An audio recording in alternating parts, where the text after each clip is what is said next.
Hello and welcome to the third in my Hoplomachus series. This time we're going to be looking at Hoplomachus Origins, slightly different from the first two games, and an interesting take on how to use the game engine. It also, in my version, came with this little Fallen Warrior mat, so we'll have a look at that as well. Okay, so I've got the box open. And you got your rules, you got your little pack-in note from the infamous Cheryl. We've got a load of loose tiles. I've actually quickly taken these out to resort them, so it'll be easier for when I'm talking about the game. We have got a return of the duo-coloured D6. We've got a load of the rather nice plastic Hoplomachus dice, so that's not all of them. There is pretty much... yeah, same. There you go. There they all are. So yeah, nice there. There is a little hole which you might not be able to see up in the top corner here, which I guess would be for stones, should you want to do that. And ooh, this is new, blue and red health chips. Now there is a reason for the blue. We'll come back to that. You've got your sort of solo AI and challenge and other bits and pieces in here, and one baggie. This insert looks like it's designed to take maps or rule books or something. Unfortunately the maps are actually underneath the insert, so I'm going to dig those out and then we'll have a look at the chips. Okay, so the original game came with Lost Cities, and there were 3 of them. There are 3 maps, and they correspond to the Lost Cities. So you have Atlantis, a sort of nautical themed thing.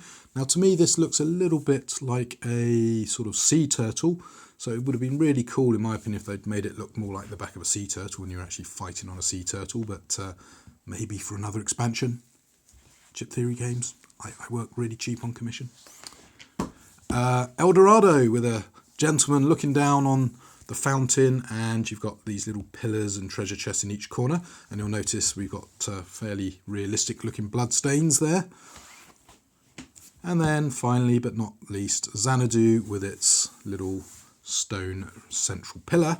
And if you bought it on Kickstarter, you can also get this little expansion mat which doesn't come with the game, and basically this allows you to place your defeated warriors. So talking of chips, you've got your little flippy token, which you should be used to by now.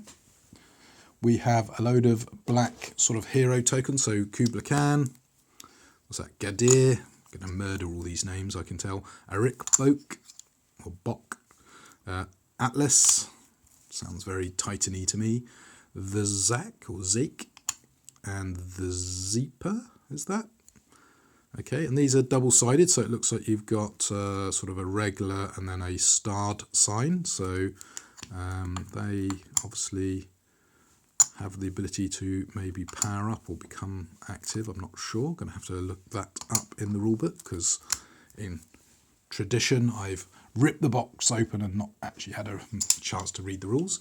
Then you've got some Roman units, so we've got a couple of tactics sometimes, but for the Romans just one tactic. We have, I'm pretty sure there's 2 defenders, yeah, 2 defenders.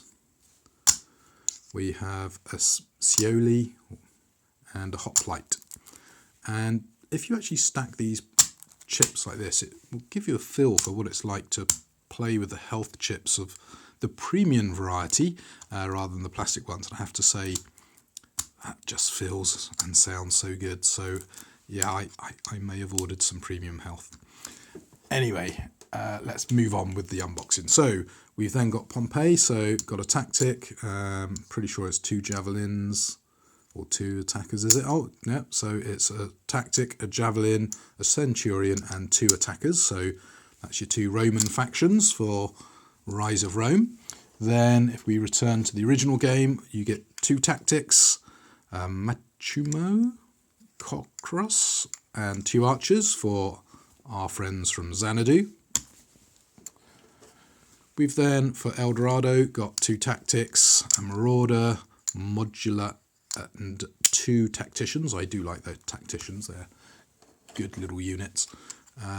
2 tactics, Ottomoni, is that? A retainer and 2 spearmen for Atlantis.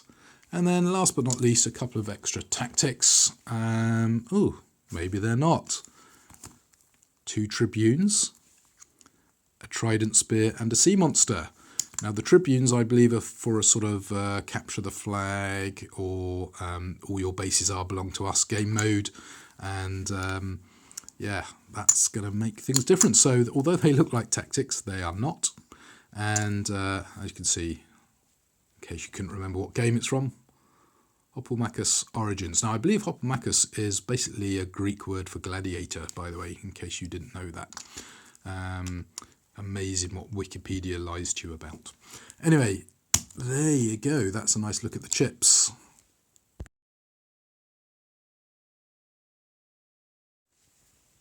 Now, talking of chips, why do we have blue and red health chips? Well, the reason is you can actually, in this game, draft units from any faction.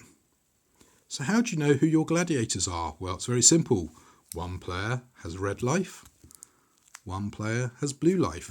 So you can actually play with what comes in the box. If you've got the other games in the series, you can draft those in here. So you could have, I think it's 6 units. I'm going to have a look at the rule book, lurking over on the right here. But basically, let's say it's 6 units. So you could have maybe a Pompeian tactic combined with an Atlantis unit, with a couple of Roman units, one of your heroes, your champions, and I don't know, a Xanadu, or yeah, a Xanadu here unit as well. And so I'm red, so I know that's me. The blue player maybe takes 2 Pompeii, 2 Rome, 2 El Dorado. There you go. And we know each side by the different coloured health chips. So that's a nice little touch there. Which game do I like the most? It's hard to say. I haven't actually played Rise of Rome or Origins yet. Lost Cities, I think, is best if you want kind of the most bang for your buck. You get 3 factions, you get a nice map. Rise of Rome's better if you prefer a more gladiatorial, historical sort of game with the option of cool titans.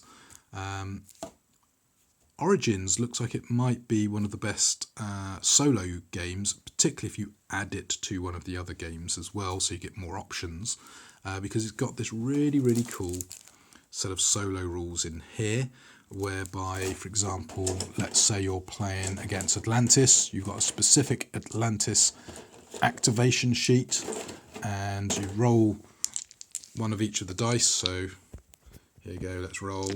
So I rolled one of each of the dice, so I would check on my chart and say, okay, what happens if I roll a black and a blue hit? Because I need to do those actions. Yellow and green, they do nothing. And that's really cool little way of adding to the mix. And then of course you've got your dice to randomize things, and these are actually quite nice dice. I particularly like the red dice. Not so keen on the white dice, but the red dice is lovely. That kind of white pip on a red background looks really crisp, and really do like that. I blame maybe playing too much ASL for my love of the red and white dice. Anyway, Hoplomachus Origins, a nice addition to the series of the game. As I say, this little expansion playmat I've got here for your Fallen Warriors, totally unneeded, but a nice little extra to have. And with the 3 maps, with tight claustrophobic battle mats, will give you a slightly different experience from the slightly more open, freewheeling Lost Cities and Rise of Rome.